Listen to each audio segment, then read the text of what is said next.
नमस्कार। तो GST council की जो भी मीटिंग हुई है,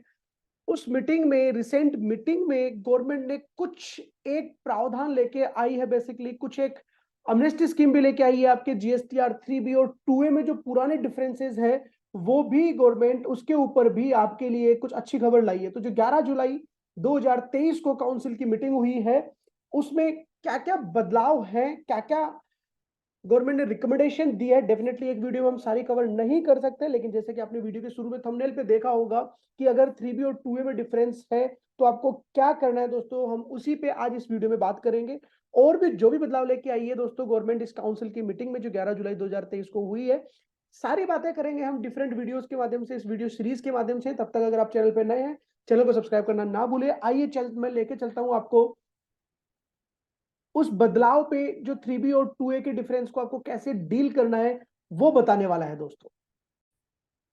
दोस्तों आप देख रहे होंगे रिकमेंडेशन दी 9 नंबर पे, as the recommendation of the council in its 40th meeting circular number. ये एक सर्कुलर इश्यू हुआ था पहले 27 दिसंबर 2022 को, 183 नंबर का circular was issued to provide for the procedure for verification of input tax credit in cases involving difference in input tax credit available in form GSTR 3B as compared to form GSTR 2A of financial 17-18 और 18-19। तो आपको अगर ध्यान, मैं याद दिला दूं अगर आपके ध्यान में नहीं आ रहा हूँ, सर्कुलर आया था 183 नंबर का 27 दिसंबर 2022 को, जो 17-18 और 18-19 फाइनेंशियल ईयर के लिए आया था कि अगर आपकी 3B और 2A में डिफरेंस है, 17-18 और 18-19 की 3B और 2A में डिफरेंस है, तो एक प्रोसीजर गवर्नमेंट ने सर्कुलर के माध्यम से बताई थी। उसी प्रोसीजर को गवर्नमेंट ने एक्सटेंड कर दिया है 1 अप्रैल 2019 से लेकर 31 मार्च 2021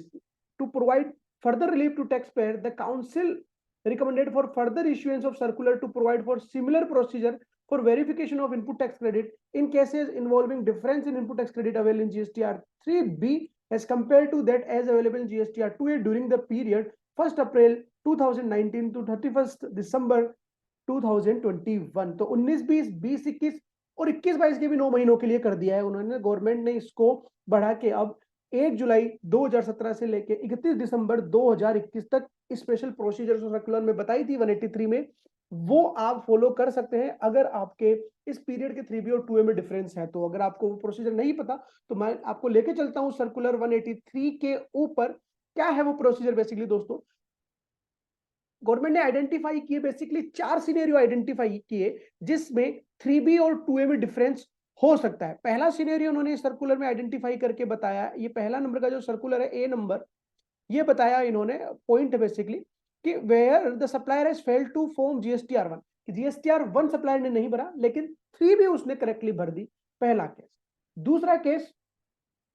सप्लाई ने GSTR 1 भी भर दिया और 3B भर दी, बट वो पर्टिकुलर सप्लाई दिखाना भूल गया आपने जिससे माल खरीदा था। पहला केस तो ये कि उसने GSTR 1 ही नहीं भरी पर 3B भर दी। दूसरा केस ऐसा हो सकता है कि आपने जिससे माल खरीदा था उसने GSTR 1 भी भरी, 3B भी भरी, लेकिन उसने वो पर्टिकुलर सप्लाई दिखाना भूल गया, लेकिन 3B में उसने वो सप्लाई ले ली थी दोस्तों। उसके बाद गवर्नमेंट ने तीसरा केस एक और बताया कि क्या हो सकता है, थर्ड केस। थर्ड केस दिखाया गवर्नमेंट ने कि आपके सप्लायर ने GSTR 1 भी भरी, 3B भरी, लेकिन उसने आपको जो माल सप्लाई किया था वो B2B की जगह उसने B2C दिखा दिया, B2B की जगह B2C दिखा दिया। एक केस गवर्नमेंट ने ये भी बताया। चौथा केस गवर्नमेंट ने आइडेंटिफाई किया कि उसने GSTR 1 भी भरी, 3B भरी, B2C भी नहीं दिखाया, B2B भी दिखाया, लेकिन आपके GSTN नंबर की जगह उसने कोई दूसरा GSTN नंबर टैग कर दिया, दूसरा GSTN नंबर चला गया। तो आपके 2A में तो कम आ रहा अमाउंट, लेकिन जिसके दूसरे का डाला था उसमें 2A में ज्यादा आ रहा अमाउंट। तो इन केसेस में गवर्नमेंट ने बताया था, क्या बताया था दोस्तों कि क्या करना है आपको। तो पहली चीज, अगर अगर डिफरेंस 5 लाख से ज्यादा है, गवर्नमेंट ने बोला कि भाई असीसी, तेरे 3B और 2A में अगर डिफरेंस 5 लाख से ज्यादा आ रहा है और ये जो 4 केस मैंने तुम्हें बताए उन केस में तू कहीं ना कहीं फॉल हो रहा है, लेकिन एक चीज फिर भी आपको कंप्लाई करनी पड़ेगी, आपके पास इनवॉइस होना चाहिए, आपके पास गुड्स या सर्विस आ गई हो और टैक्स का पेमेंट हो गए हो, आपके सप्लायर ने टैक्स का पेमेंट आगे गवर्नमेंट को कर दिया हो। अब 2A में नहीं आ रहा है, उसका क्या क्या रहा है, 4 रीजन बताए। हो सकता है उसने किसी और का GST नंबर डाल दिया हो सकता है उसने B2C में डाल दिया हो सकता है उसने आपका GSTR 1 खुद का जब GSTR 1 भर रहा था उसमें आपका बिल डालना भूल गया हो, लेकिन 3B के माध्यम से उसने पेमेंट कर दिया हो। या फिर हो सकता है उसने 3B के माध्यम से पूरा पेमेंट तो कर दिया बट GSTR1 ही नहीं भरी हो, इसलिए 2A में डिफरेंस आ गया। अगर ऐसा केस है और आपके पास बाकी सारी आप कंप्लायंस पूरी कर रहे हो, आपके पास इनवॉइस है, आपके सप्लाई टैक्स का पेमेंट कर दिया है, आपको गुड्स या सर्विस रिसीव हो गई है, अगर ये सब फुलफिल हो रहा है और आपका डिफरेंस 5 लाख से ज्यादा है, तो आपको क्या करना है, गवर्नमेंट ने बोला असीसी टैक्स पेयर तुम्हें क्या करना है कि 5 लाख से ज्यादा अगर डिफरेंस है तो तुम्हें चार्टेड अकाउंटेंट या कॉस्ट अकाउंटेंट से एक सर्टिफिकेट बनवाना है जिसपे यूडिन भी होना चाहिए और वो ये सर्टिफाई कर दे कि supplies in respect of said invoices of the supplier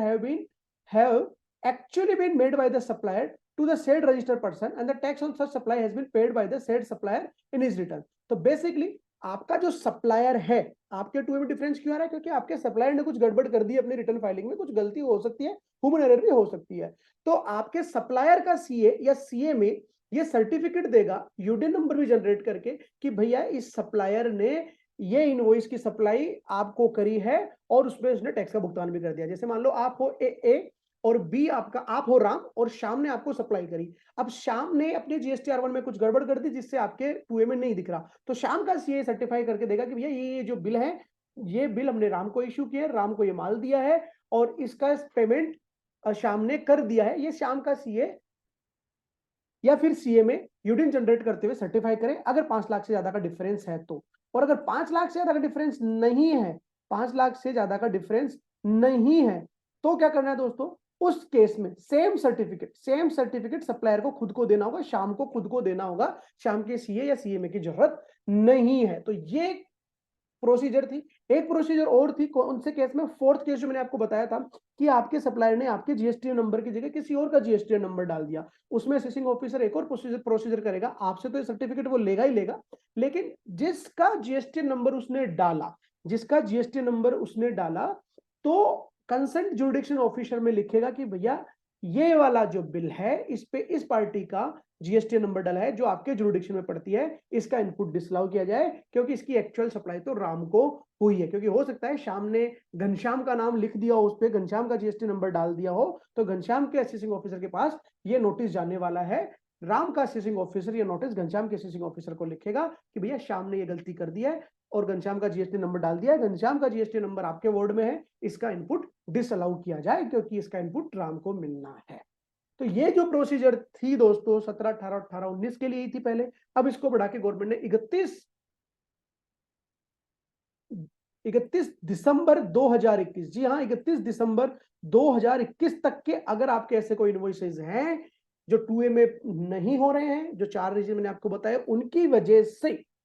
ध्यान रहे आपके सप्लायर ने टैक्स का पेमेंट जरूर कर दिया हो, आपके पास बिल भी होना चाहिए, आपको माल एक्चुअली रिसीव भी हो जाना चाहिए, ये अगर कंडीशन पूरी फुलफिल है, उसके बावजूद अगर 2A में नहीं आ रहा है दोस्तों, तो ये प्रोसीजर आप फॉलो कर लीजिए। आपको एक बार समय मिल गया है, फिर से जाइए आपकी 3B और 2A को वापस चेक करिए और देखिए किस किस इनवॉइस की वजह से डिफरेंस था, जिसकी वजह से डिफरेंस था उन सप्लायर से आप बात करिए। अगर 5 लाख से ज्यादा का डिफरेंस है तो आप आपके सप्लायर को बोलिए कि भैया चार्टर्ड अकाउंटेंट से या सीए में से यूडिन जनरेट करवाते हुए ये मुझे सर्टिफिकेट दीजिए,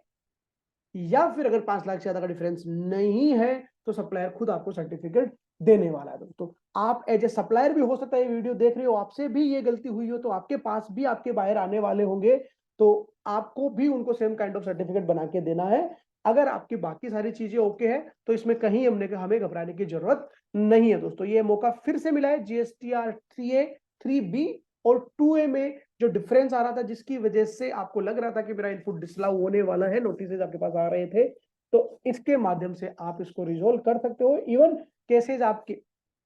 अगर आपके अपील में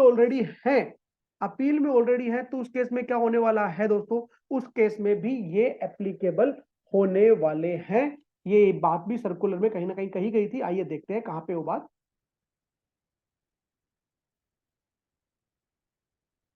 The instruction will apply only to the ongoing proceeding in any scrutiny audit investigation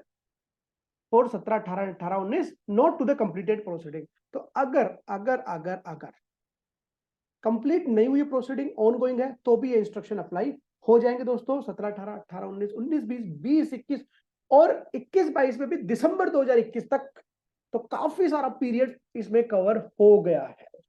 अगर आपको वीडियो पसंद आई हो, आपके ये यूजफुल है ये सर्कुलर, ये प्रेस रिलीज, तो प्लीज इसको ज्यादा से ज्यादा शेयर करें, वीडियो को लाइक करना ना भूले, चैनल को सब्सक्राइब करना ना भूले। और भी काफी सारे चेंजेस गवर्नमेंट लेके आई है, काफी सारी रिलैक्सेशन लेके आई है, चाहे वो जीएसटीआर 9 पे हो, जीएसटीआर 10 पे हो, जीएसटीआर 4 पे हो, आपका रजिस्ट्रेशन कैंसिल हो रखा हो उस पे हो, काफी सारी चीजें हम आपके साथ डिस्कस करने वाले हैं। बने रहेगा चैनल पे दोस्तों। Thank you so much. जय हिंद, जय भारत।